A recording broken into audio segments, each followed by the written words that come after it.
Hai, selamat malam. Aku senang kamu sampai di sini, di Luneri. Malam ini, aku akan membisikkan sebuah dongeng berjudul Aku Pernah Bertemu Versiku Yang Lain. Mau cerita seru tiap hari? Langsung subscribe sekarang, agar tidak ketinggalan cerita terbarunya. Baik, langsung saja kita masuk ke kisahnya. Siapkan telingamu, siapkan posisimu, tenangkan pikiranmu. Tentu kamu boleh sambil tiduran agar kamu mudah tertidur. Hari yang retak. Hari itu tidak berbeda, atau setidaknya begitu kupikir. Langit mendung tipis, bukan mau hujan, hanya seperti dunia sedang menahan sesuatu. Aku berjalan pulang melewati jalan yang sama, toko yang sama, suara motor yang sama. Hidupku akhir-akhir ini terasa seperti rekaman lama yang diputar terus tanpa alasan. Sampai aku melihat seseorang berdiri di seberang jalan. Dia berdiri diam di bawah pohon trembesi. Wajahnya setengah tertutup bayangan daun. Tidak aneh harusnya. Banyak orang berdiri menunggu ojek, menunggu seseorang, menunggu hidup mereka berubah. Tapi yang ini berbeda. Dia mirip aku. Bukan mirip seperti saudara jauh. Bukan mirip seperti orang dengan gaya rambut sama. Mirip seperti cermin. Cara dia berdiri, cara bahunya sedikit turun seperti menanggung beban tak terlihat, bahkan lipatan lengan bajunya, kebiasaan yang selalu kulakukan saat gugup. Jantungku berdetak lebih lambat, bukan lebih cepat. Seolah tubuhku belum siap percaya. Aku menyeberang. Dia tidak bergerak, tidak tersenyum, hanya menatapku seperti seseorang yang sudah lama menunggu. Akhirnya, katanya pelan. Suaranya suaraku. Dan dunia, untuk sesaat, terdengar seperti kaca yang retak sangat halus. Orang yang seharusnya tidak ada. Kami berdiri saling berhadapan tanpa mobil lewat, tanpa suara burung, tanpa angin. Seolah kota ini berhenti supaya kami bisa bicara. Aku tidak gila kan? Tanyaku. Dia tersenyum kecil. Tergantung, kalau kamu gila, berarti aku juga. Aku menatap matanya. Mata itu menyimpan kelelahan yang sama. Tapi ada sesuatu yang berbeda. Dia terlihat seperti aku jika aku berhenti berharap. Kamu siapa? Aku kamu. Hanya saja dari jalan yang tidak kamu pilih. Kalimat itu aneh, tapi lebih aneh lagi, aku mengerti. Apa maksudmu? Dia menatap ke langit. Ingat hari ketika kamu ingin pergi, tapi memilih tinggal? Dadaku mengencang. Versi itu jadi aku. Lalu dia menatapku lagi. Dan aku ingin tahu, apakah kamu lebih bahagia? Dua hidup, satu hati. Kami duduk di bangku taman yang cat hijaunya sudah mengelupas. Serpihan kayu kasar terasa di telapak tanganku. Senja turun pelan. Cahaya oranye tersangkut di daun-daun, membuat bayangan kami memanjang di tanah, seperti dua cerita yang berusaha saling menyentuh, tapi tak pernah benar-benar menyatu. Angin membawa bau rumput basah dan tanah yang baru disiram. Dan entah kenapa, semuanya terasa terlalu nyata untuk sesuatu yang seharusnya mustahil. Aneh sekali rasanya duduk dengan diriku sendiri seperti ini, membicarakan hidup seperti dua orang asing yang kebetulan memiliki wajah sama.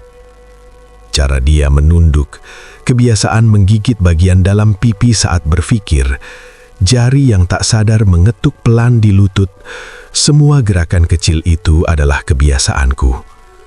Rasanya seperti melihat kebiasaan yang selama ini tak pernah kusadari, hidup di luar tubuhku.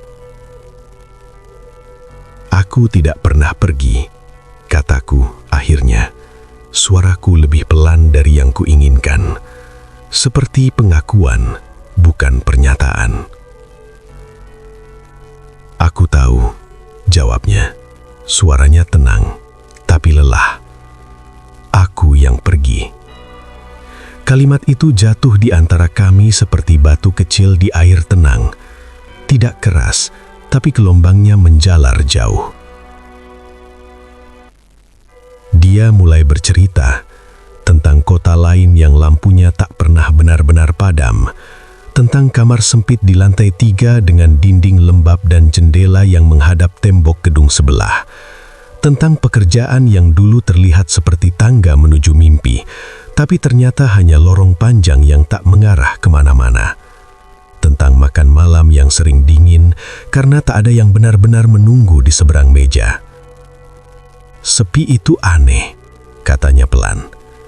Bukan karena tak ada orang, tapi karena tak ada yang mengenal versi lelahmu.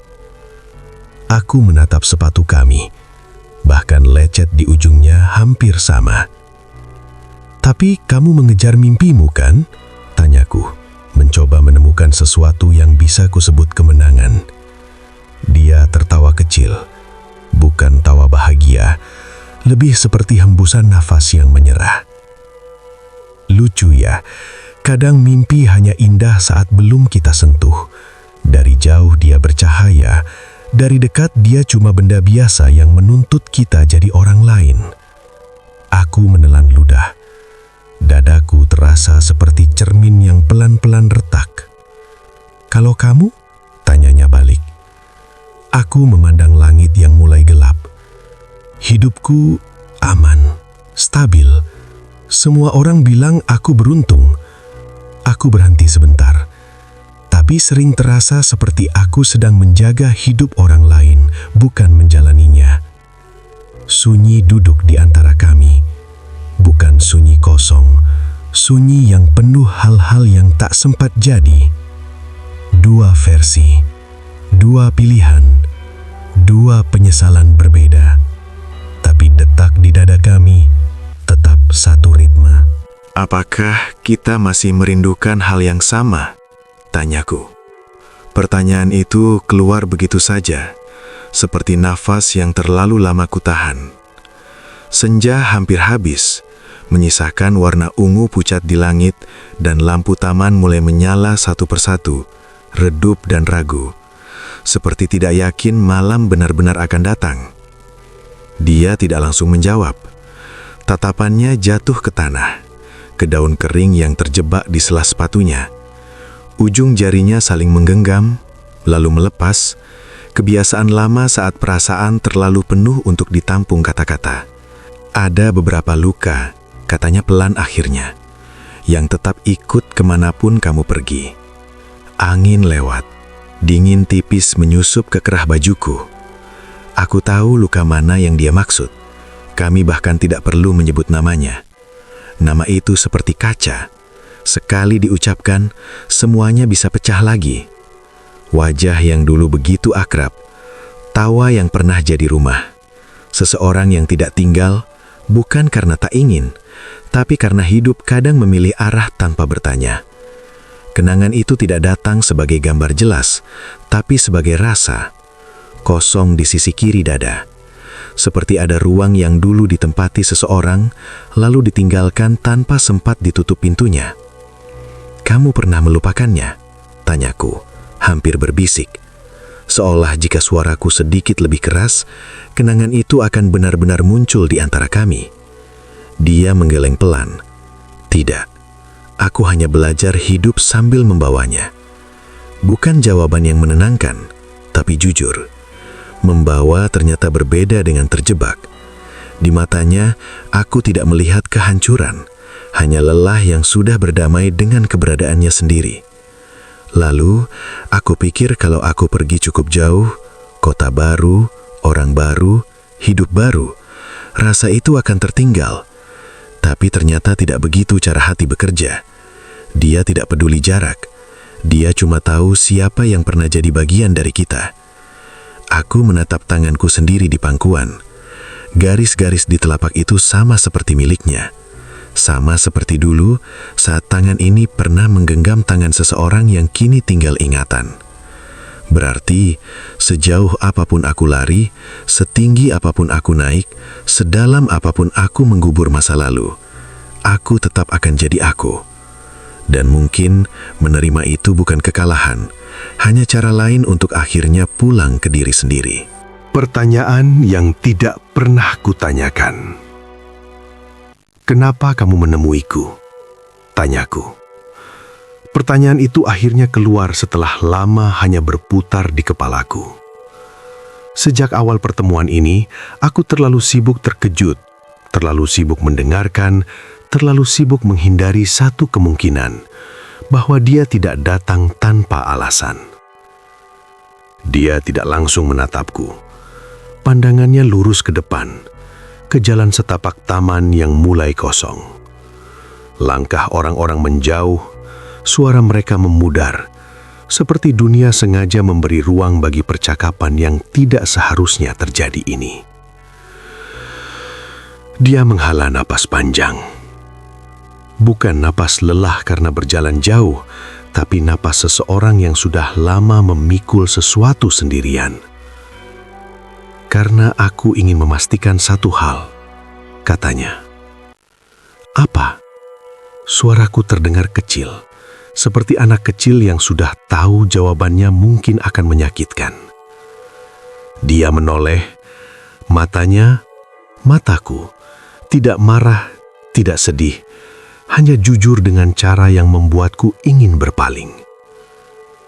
Apakah tinggal membuatmu utuh, atau hanya membuatmu terbiasa dengan kosong?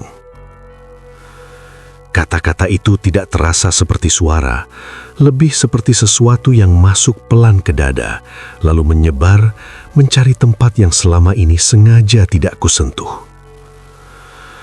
Aku membuka mulut, tapi tidak ada yang keluar. Karena aku tahu bagaimana hari-hariku berjalan. Bangun, melakukan yang perlu dilakukan, tersenyum di tempat yang tepat, mengangguk saat orang bilang hidupku baik-baik saja. Malam datang, aku lelah, tapi bukan lelah karena hidup, lelah karena menahan sesuatu yang tidak pernah punya nama. Aku aman, kataku pelan akhirnya. Tapi bahkan di telingaku sendiri, kata itu terdengar seperti alasan, bukan jawaban. Dia menunggu. Dan dalam diam itu, aku menyadari sesuatu yang selama ini selalu kuhindari dengan kesibukan kecil dan rutinitas rapi. Aku tidak sedih, tidak hancur, tidak juga bahagia. Aku hanya terbiasa. Terbiasa menunda hal yang ingin ku coba. Terbiasa bilang nanti. Terbiasa mengecilkan keinginan sendiri supaya hidup tetap tenang. Tenang, tapi hampa. Aku menunduk. Rumput di bawah kakiku bergoyang pelan ditiup angin. Bebas bergerak kemana arah datang. Aku tidak bisa menjawab. Bisikku. Dia mengangguk pelan, seolah itu jawaban yang sudah dia tahu. Karena mungkin selama ini, aku tidak pernah benar-benar hidup. Aku hanya bertahan cukup lama sampai hari berganti. Rahasia yang ia bawa. Lampu taman kini menyala penuh, memantulkan cahaya pucat di wajahnya. Wajahku membuat garis lelah di bawah mata terlihat lebih dalam. Malam turun tanpa suara, seperti selimut besar yang menutup dunia pelan-pelan. Dan untuk pertama kalinya sejak kami bertemu, aku merasa waktu benar-benar bergerak menjauh dari kami. Aku akan menghilang, katanya. Kalimat itu lembut, tapi rasanya seperti sesuatu yang dijatuhkan dari tempat tinggi. Tidak keras, tapi membuat dada bergetar. Apa? Aku spontan menoleh padanya. Menghilang bagaimana? Maksudmu pergi? Dia senyum tipis. Senyum yang bukan untuk menenangkan, tapi untuk menerima. Aku hanya bisa ada saat kamu ragu besar tentang hidupmu. Jantungku berdetak tidak teratur. Jadi, selama ini kamu muncul di celah. Lanjutnya pelan. Di ruang antara aku baik-baik saja dan aku tidak tahu harus kemana. Aku ada di retakan itu. Dadaku terasa sesak. Ada rasa panik yang tidak masuk akal. Seperti takut kehilangan seseorang yang bahkan baru saja kutemui. Atau mungkin seseorang yang sebenarnya selalu ada tapi tak pernah kulihat. Jadi, kamu cuma bayangan? Tanyaku, suaraku lebih rapuh dari yang kuinginkan. Aku ingin dia membantah kata itu. Bayangan terdengar seperti sesuatu yang tidak penting, yang bisa diabaikan. Dia menggeleng pelan. Bukan. Lalu dia menatap lurus ke mataku. Tatapan itu tidak asing. Itu tatapan yang biasa muncul di cermin saat aku sendirian terlalu lama. Aku adalah kemungkinan. Kata itu menggantung di udara. Kemungkinan. Bukan masa lalu. Bukan mimpi. Tapi versi hidup yang belum selesai dipilih. Aku adalah semua langkah yang tidak kamu ambil. Semua keberanian yang kamu tunda. Semua bagaimana jika yang masih kamu simpan. Angin malam lewat, membuat bayangannya di tanah bergoyang, sedikit memudar di tepinya. Kalau kamu berhenti meragukan hidupmu, kalau kamu mulai benar-benar memilih, bukan hanya bertahan, aku tidak lagi punya tempat untuk berdiri.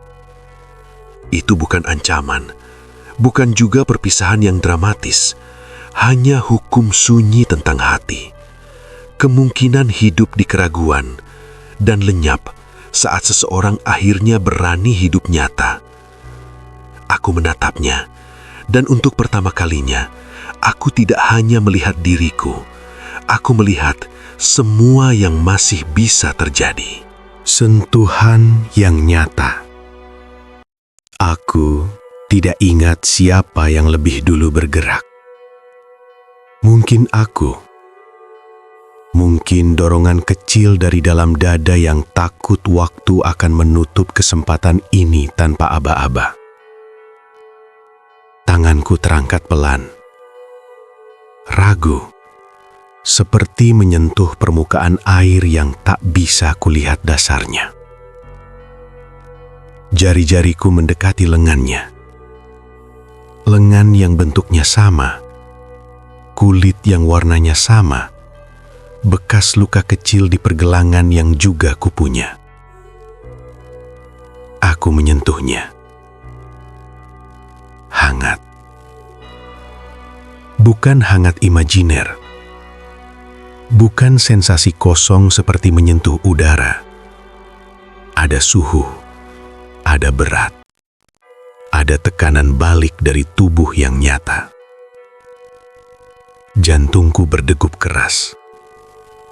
Bukan karena takut, tapi karena sesuatu di dalam diriku akhirnya percaya. Dia ada. Nyata. Tapi bersamaan dengan itu, ada rasa aneh yang sulit dijelaskan. Seperti menyentuh kenangan yang terlalu lama disimpan. Jelas. Terasa. Bahkan bisa membuat dada sesak. Tapi begitu kau mencoba menggenggamnya lebih erat, ia mulai berubah jadi sesuatu yang tak bisa ditahan. Kulitnya terasa di telapak tanganku, tapi seperti ada jarak tipis yang tak terlihat. Seolah sentuhan kami terjadi di dua waktu yang berbeda. Hanya kebetulan saling tumpang tindih sesaat. Aku benar-benar ada, kan? Bisikku. Lebih pada diriku sendiri daripada padanya. Dia menatap tanganku yang masih menyentuh lengannya. Tatapannya lembut. Hampir sedih. Tapi bukan karena kehilangan. Lebih seperti seseorang yang tahu sesuatu tidak ditakdirkan untuk lama. Namun tetap bersyukur sempat terjadi. Kamu menyentuh kemungkinanmu sendiri, katanya pelan. Tentu saja terasa nyata. Angin malam lewat, menyusup di sela jari-jariku. Untuk sesaat, sentuhan itu terasa sedikit memudar, seperti bayangan yang disentuh cahaya terlalu terang. Aku sadar, aku tidak sedang menyentuh orang lain. Aku sedang menyentuh bagian dari diriku yang selama ini hanya hidup di dalam kepala. Keberanian yang belum kupakai. Jalan yang belum kulalui.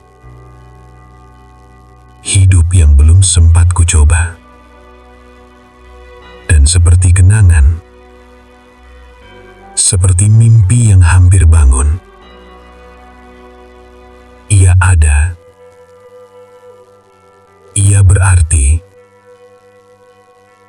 tapi ia tidak tinggal. Ketakutan yang diakui. Aku takut berubah, kataku.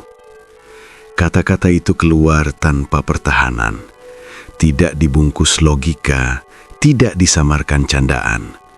Hanya rasa mentah yang selama ini kusimpan di tempat paling sunyi dalam diri, tempat yang bahkan jarang kukunjungi sendiri. Malam makin dalam, lampu taman memantulkan cahaya pucat di wajah kami, membuat ekspresiku terlihat lebih terbuka, tanpa bayangan siang untuk bersembunyi. Aku takut kalau aku melangkah, lanjutku pelan. Hidup yang sekarang akan runtuh, orang-orang akan kecewa, aku akan kehilangan yang sudah susah payah kujaga. Dan kalau ternyata aku gagal, aku tidak punya tempat kembali. Dia mendengarkan tanpa menyela, tidak mengangguk, tidak memberi nasihat, hanya hadir dengan cara yang membuat semua kata terasa aman untuk jatuh. Aku takut, tambahku, kalau versi diriku yang sekarang hilang dan yang baru ternyata bukan siapa-siapa. Hening sebentar, lalu dia menarik napas, seperti mengumpulkan sesuatu yang sama beratnya. Aku takut tidak berubah, katanya. Aku menoleh. Aku takut bangun 10 tahun lagi dan menyadari hidupku hanya pengulangan yang rapi. Tak ada yang salah, tapi juga tak ada yang benar-benar milikku. Aku takut jadi ahli dalam bertahan, tapi pemula dalam hidup. Kata-katanya tidak keras, tapi tepat. Seperti kunci yang pas masuk ke lubang yang lama terkunci. Aku takut rasa hampa ini jadi normal, katanya lagi. Takut suatu hari aku bahkan lupa rasanya ingin sesuatu dengan sungguh-sungguh. Kami saling menatap. Di antara kami tidak ada yang lebih berani, tidak ada yang lebih lemah. Hanya dua ketakutan yang berdiri berhadapan, sama besarnya, hanya arahnya berbeda. Lalu kami tertawa kecil. Bukan tawa bahagia, bukan juga tawa mengejek, lebih seperti dua orang yang akhirnya menyadari betapa anehnya manusia. Satu takut melangkah karena bisa kehilangan, Satu takut diam karena sudah merasa hilang. Ironis, di bawah langit yang sama, dengan wajah yang sama, kami berdiri di dua tepi jurang berbeda. Satu takut jatuh, satu tidak pernah mencoba melompat. Cermin yang jujur. Lampu taman berdengung pelan di atas kami. Cahaya kuningnya jatuh lembut seperti sesuatu yang tidak ingin mengganggu. Malam sudah sepenuhnya datang, menyelimuti dunia dengan sunyi yang tidak menekan. Sunyi yang memberi ruang. Dia menatapku lama.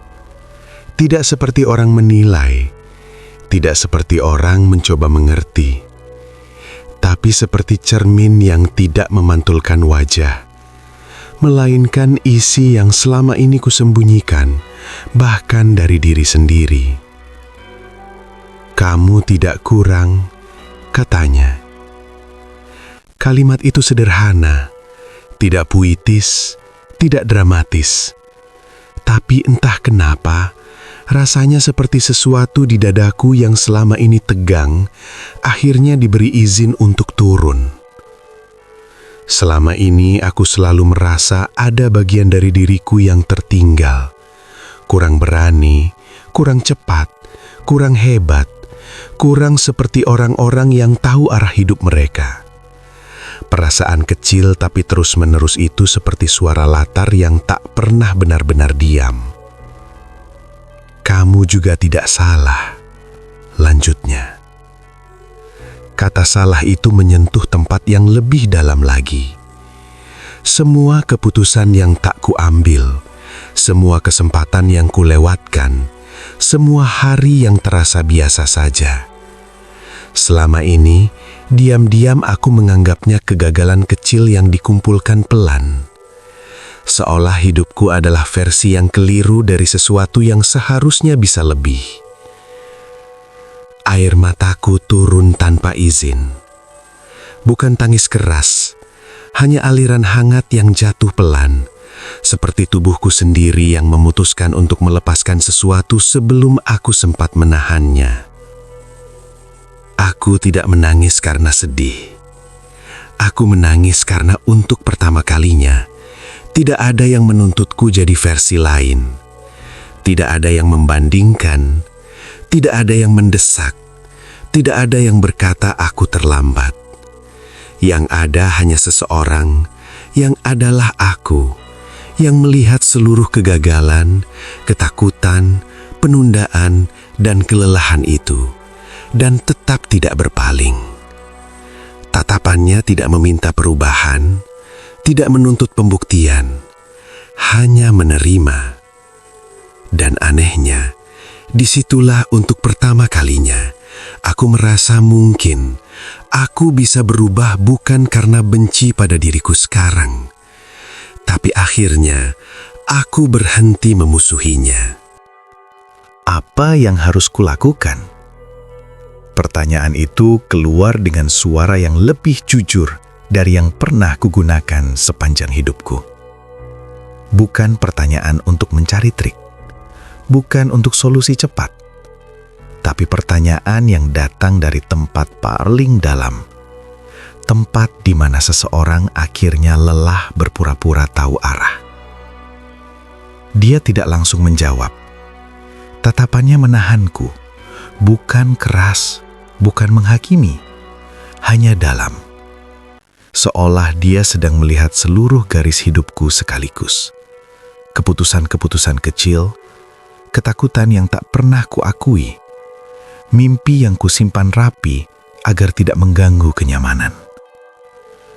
Angin malam bergerak pelan di antara kami.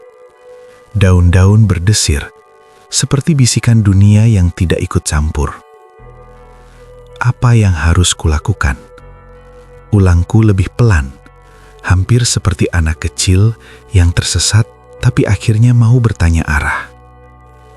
Dia menarik nafas. Wajahnya tidak lagi tampak seperti bayangan kemungkinan, lebih seperti seseorang yang sudah melewati sesuatu dan kembali membawa pesan yang sederhana tapi berat. Hiduplah seperti kamu belum terlambat. Kalimat itu tidak terdengar seperti nasihat, tidak juga seperti motivasi, lebih seperti kebenaran yang terlalu lama menunggu untuk diucapkan. Belum terlambat untuk mencoba, belum terlambat untuk salah, belum terlambat untuk berubah arah. Aku menyadari selama ini aku hidup seolah jam besar tak terlihat terus berdetak di atas kepalaku, menghitung mundur kesempatan, usia, waktu yang seharusnya. Seolah ada garis finish yang tak pernah kulihat, tapi selalu kutakuti tidak akan kucapai. Bagaimana kalau memang sudah? Tanyaku pelan. Dia menggeleng. Itu cuma cerita yang kamu ulang terus supaya tidak perlu mulai. Kalimat itu menampar tanpa suara. Terlambat seringkali bukan soal waktu, tapi soal keberanian untuk percaya bahwa hidup masih membuka pintu, bahkan setelah kita lama berdiri diam di depannya. Aku menatap jalan taman yang memanjang ke kegelapan. Tiba-tiba jalan itu tidak terlihat seperti akhir hari, lebih seperti awal yang tidak pernah kuambil. Dan mungkin, untuk pertama kalinya, aku tidak menunggu waktu berubah. Akulah yang harus melangkah dulu. Aku tidak tahu sejak kapan, tapi garis tubuhnya mulai kehilangan ketegasan. Bukan seperti asap yang hilang, bukan juga seperti cahaya yang padam. Lebih seperti gambar yang perlahan dilupakan ingatan. Masih ada, tapi tepinya tak lagi jelas. Lampu taman di belakangnya bersinar menembus bahunya. Bayangannya di tanah memudar, tidak lagi utuh mengikuti bentuk tubuhnya. Napasku tertahan. Tunggu. Dia masih berdiri di sana, masih menatapku, masih nyata. Tapi dunia seolah mulai melewatinya, bukan lagi berhenti bersamanya. Tubuhnya makin samar, bukan hilang mendadak, tapi seperti jarak tak terlihat yang pelan-pelan ditarik di antara kami. "Jangan pergi," kataku. Langkahku maju tanpa sadar. Tanganku terangkat, tapi aku ragu menyentuhnya lagi. Takut sentuhan kali ini hanya akan menembus udara. Dia tersenyum. Senyum paling tenang sejak kami bertemu. Tidak ada kesedihan di sana. Tidak ada ketakutan. "Aku tidak pergi," bisiknya. Suaranya lebih lembut sekarang, seperti datang dari ruang di dalam dada, bukan dari udara di antara kami. Aku kembali menjadi kemungkinan. Kemungkinan. Kata itu kini tidak terasa jauh. Aku mengerti. Dia bukan seseorang yang bisa tinggal. Dia bukan teman seperjalanan, bukan bayangan yang mengikuti langkahku. Dia adalah pintu. Dan pintu tidak berjalan bersamamu. Ia menunggu kamu berani melangkah melewatinya. "Aku masih bisa memilihmu, kan?" tanyaku. Langkahku pecah oleh sesuatu yang lebih mirip harapan daripada takut. Dia mengangguk pelan. Gerakannya sedikit tertunda, seperti dunia sudah tidak sepenuhnya mengakuinya. "Selama kamu hidup dengan sungguh-sungguh, aku selalu ada. Tidak di luar sana, tapi di keputusanmu berikutnya." Angin malam lewat, dan untuk sesaat, tubuhnya seperti tersusun dari cahaya tipis yang pecah jadi serpihan halus. Aku berdiri diam, menyadari sesuatu yang menyakitkan sekaligus indah. Ia tidak pernah datang untuk tinggal. Ia datang untuk mengingatkanku bahwa hidupku belum selesai ditulis. Dan kemungkinan tidak pernah benar-benar hilang. Hadiah terakhir. Wujudnya kini tinggal samar cahaya di udara malam. Garis bahunya tidak lagi tegas, seperti digambar dengan pensil yang terlalu tipis.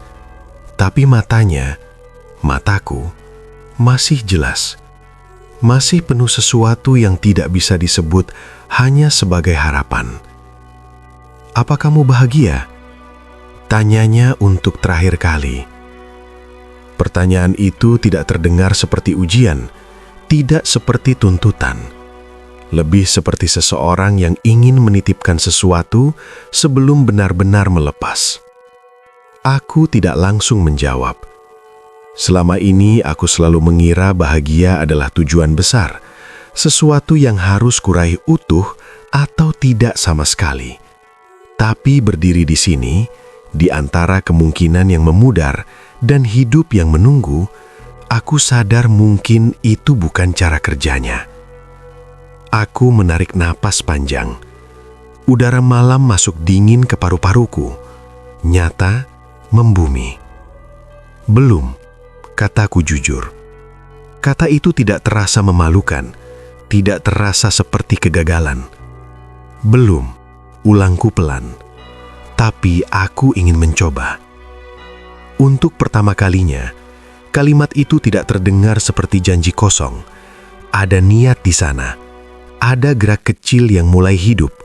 Seperti langkah pertama yang bahkan belum diambil, tapi sudah dipilih. Wajahnya berubah. Bukan karena cahaya, bukan karena ia makin menghilang, tapi karena ekspresi yang selama ini seperti menahan sesuatu, akhirnya lepas. Dia tersenyum.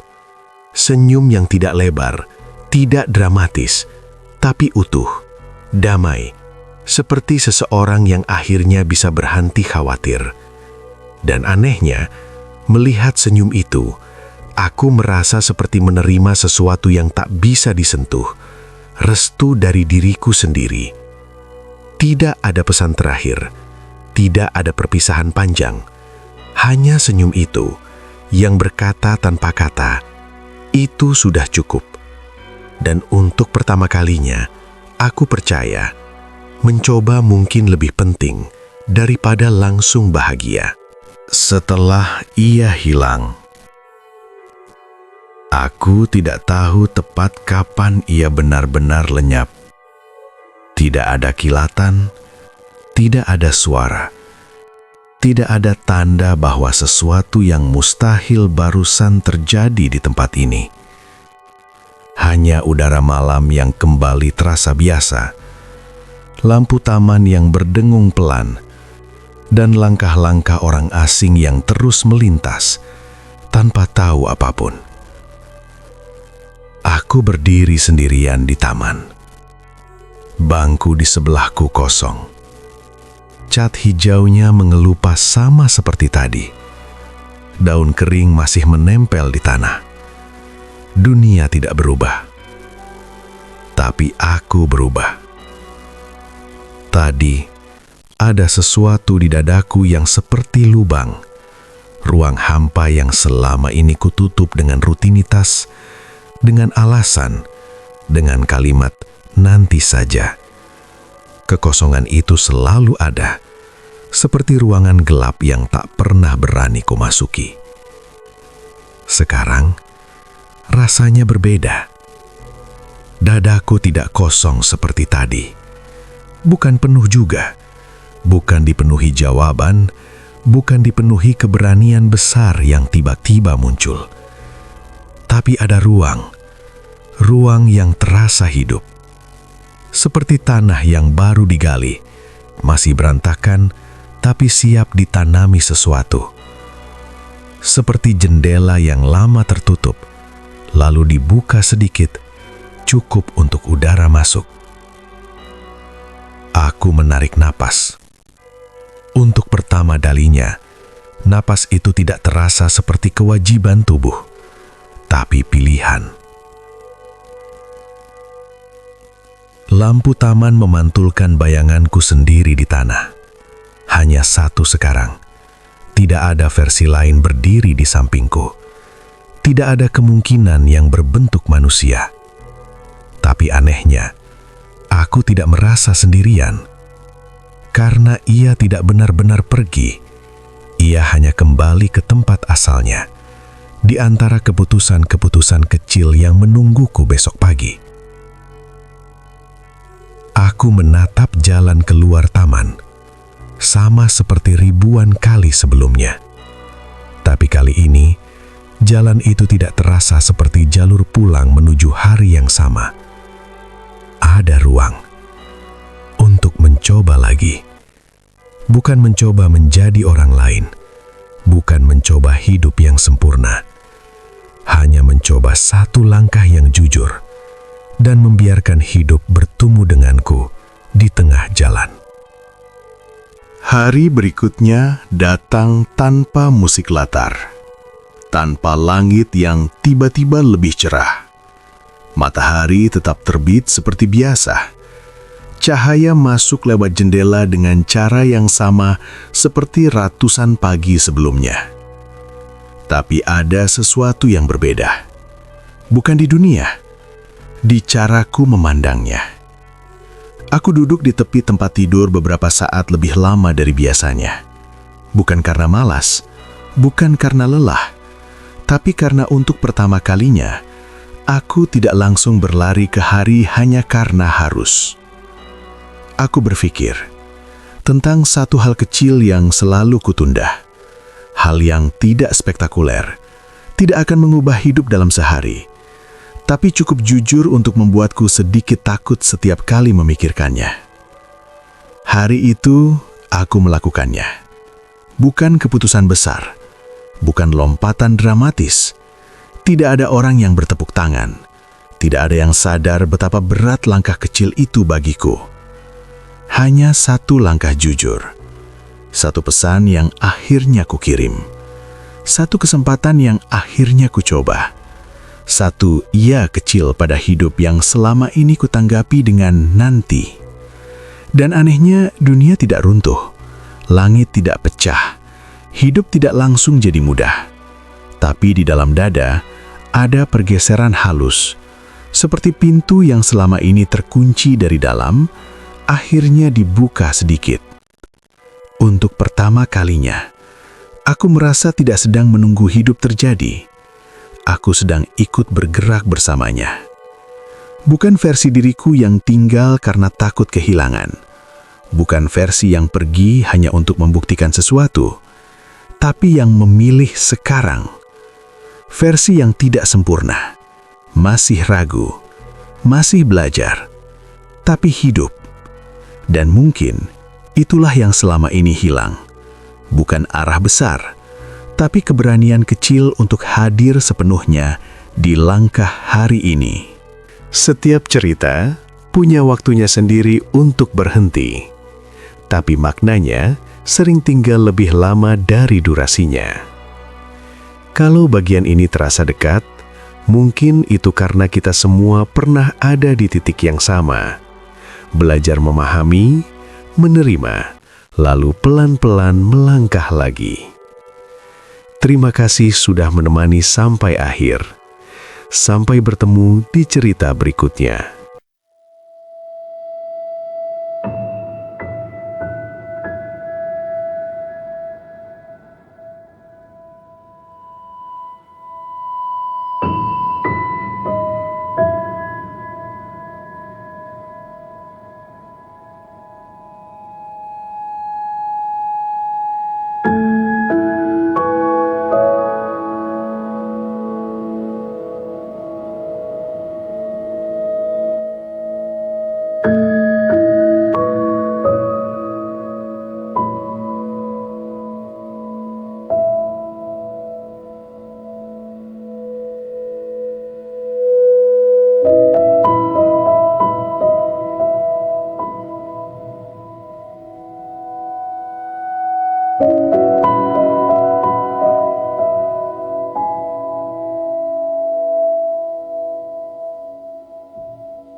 Thank you.